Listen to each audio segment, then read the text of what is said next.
What is going on, my people? I really just wanted to make this video real quick because there is an update on a new bonus offer for a specific card. And let's talk about it. It's going to be the Alaska Airlines. It's actually the personal card, not the business card. But there are some specific reasons on why this might be a good option for you. And second of all, if you are new to credit cards and points and miles, this probably isn't going to be something that you should take advantage of, to be frank. But if you are kind of seasoned, you've been in the space for a while, you understand, you've obviously,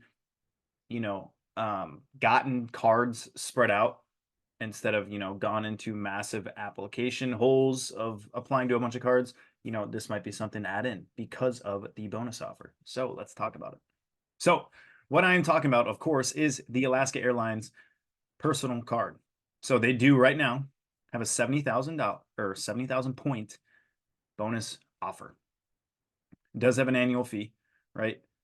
Now, this is different from the business card because, like we said, like business cards are helpful because they don't show up on your personal side of things. So it's easier to apply to more business cards than personal cards because naturally, even on the business side, they're going to be pulling your personal side of things. So, to an extent, if you get way too many limits on the personal side, it can affect applications. But like I said, this one has 50,000. So that's a 20,000 point difference. Now, what it comes down to is really the personal card, which is what we're talking about, is underwritten by the Bank of America, So if you have a Bank of America relationship, it'll likely help. Like I said, it actually reminds me of the aviator card. That's why I have that here. The aviator card, you've probably seen plenty of people talk about. Buy a piece of gum, get a free $5,000 flight, right? This is the aviator card. It pretty much has kind of the same setup other than the companion pass, which we will talk about on the Alaska Airlines side. But a lot of these co-branded cards are very similar. So it does have a $95 annual fee. It is Bank of America. One thing to note about co-branded cards, typically they do give you some pretty good limits, which is good. But as always, free checked bag, priority boarding. You get 3 miles per dollar spent. So if you don't fly Alaska Airlines, like this is not going to be a card that you use all the time. Like it's not going to be a daily spender. Let's just say that. But because of the sign-up bonus, it might be something to hold on for a year or two where you can get a lot of benefit from it. I know a lot of people that don't necessarily fly American Airline or Alaska Airlines a lot. You either don't fly them at all or you fly them a lot. So I'm going to take a guess if you fly them a lot, you already have this card. But this is the key piece, right? Being a OneWorld Alliance member. Similar to the Aviator card, right? I applied to the Aviator card last year. I got a 70,000 point bonus for a specific reason. And it's the airline partners, right? British Airways, Cathay, Japan Airlines, Qatar, Qantas. Finnair is kind of starting to get a little bit better, to be honest, as well. The others I wouldn't really run home about. But mainly it's going to be Japan Airlines and Qatar. So this might be a card to start adding or to add with the bonus miles because of this, because you can actually fly Qatar Airways, which is one of the best airlines, luxury airlines to fly for 60,000 or 70,000 miles, depending on the time you're flying, if you find award availability. Same scenario on the American Airlines side, right? Because they're a OneWorld partner. So that is kind of the kicker with this, is because they are a OneWorld Alliance partner, you can do that and book on Alaska. Now, one thing to note with Alaska, kind of similar to American Airlines as well, like they're very similar in this sense, is you cannot transfer points into Alaska Airlines. You have to have Alaska miles, which is why the sign-up bonus is important, because it can get you one of these flights, a $5,000, $10,000 flight. And this is what we're talking about, guys. We're talking about Qatar, baby. Qatar is nice. It's fantastic. That wasn't the one that this is a crazy video. You can literally have a family of 4 up in there. And you guys can have food together. Crazy. That's a $4,000 to $6,000 flight, depending on what Airbus A350 1000 is considered one of the best.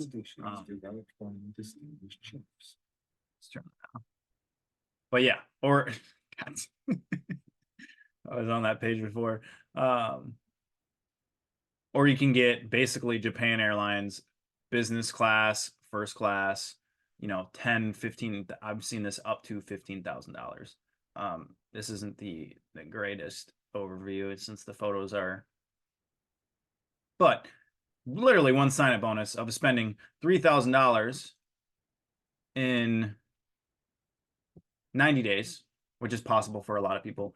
You could get a $5, $10, $15,000 flight on that. So that's why I say, even if you don't fly Alaska, but you are somewhat seasoned in the points and miles game, you haven't gotten a ton of personal cards as of late, this might be a great reason to get it because of the intro offer. The intro offer has increased. And like we said, we want to make sure that we're applying to cards when they have higher offers, so we're getting more value out of those applications. And the main reason, right, is just because Qantas, Qatar, Japan Airlines, Cathay, just a great option to add into your Rolodex. And then you could probably cancel the card a few years later if you want.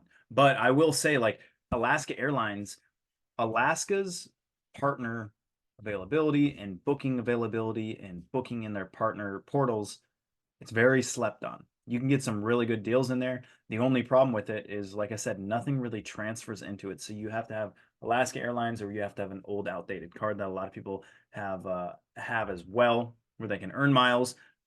So yeah, and maybe it's a card that you use to somewhat manufactured spend on earn more points that way. It all depends. But I wanted to point that out because of the intro bonus being higher. I think it could be something for people that are a little bit seasoned into the game to look at and to add a future flight in their future that looks good. So that'll be that. Like I said, Alaska personal card, not the business card. You can always add the business card at 50,000 bonus miles. Hopefully, that's even a lower annual fee. One thing as well with the personal card, it does have that companion fare, which is an option after you spend $6,000, but not really a big deal if you don't fly Alaska too much. So hopefully, the business card gets up a little bit more sometime soon. But you could always get this and that. And that would be 120,000 miles that you could use. 2 flights. So I'll leave it at that. That was a fun one. I don't know. Hopefully some of you guys maybe take advantage of it if you are seasoned to it. I think it is a pretty solid option for people to look at, to take advantage of now at the beginning of the year. And we'll talk to you soon.